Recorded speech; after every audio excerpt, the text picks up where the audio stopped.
Hey, living environment fans, I feel like I've gone bananas.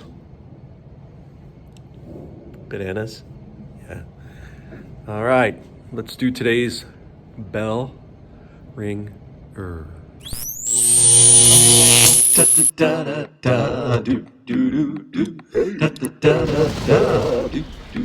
All right. Hey now. Mr. Kovacs Class. It's Mr. Kovacs Class. You might learn a ton. It's Mr. Kovacs Class. It's interesting too. It's Mr. Kovacs Class. And he's super cool. It's Mr. Kovacs Class.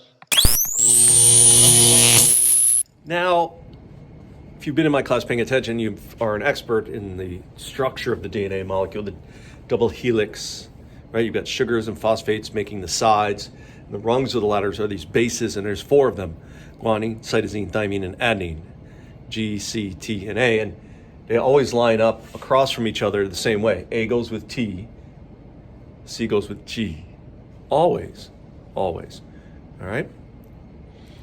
Now, in our Battle of the Fruit Lab, we looked at the DNA we collected from the fruits, and it looked something like this. It looked like just a smushed glob of stuff.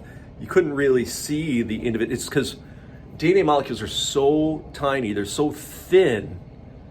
Right? They can be quite long, but they're so thin that even with a light microscope, we can't make out individual ones. We can only see clumps of DNA molecules.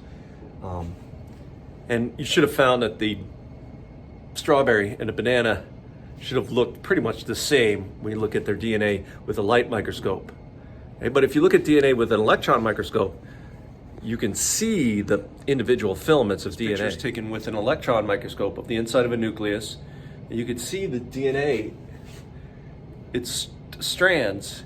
Now, it's not just one strand, it depends on the organism, but different organisms have different numbers of strands.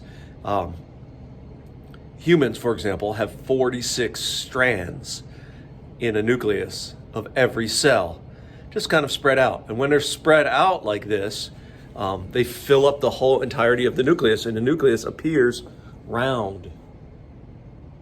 Right? Like here's a whitefish cell, but nice round nucleus.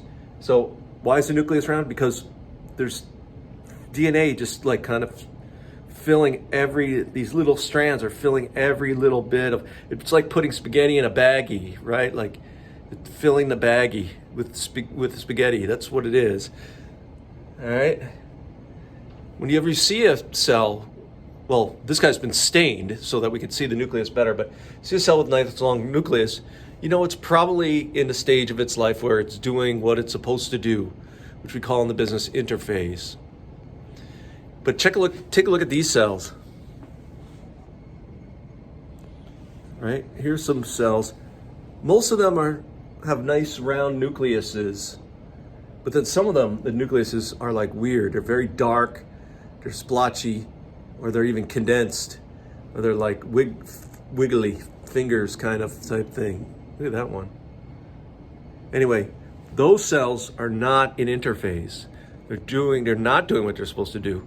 They're doing something else, and of course what that else they're doing is they're making copies of themselves. So we're going to become experts in how cells go through their life cycle from being born to making a copy of themselves. Okay? So let's get to class.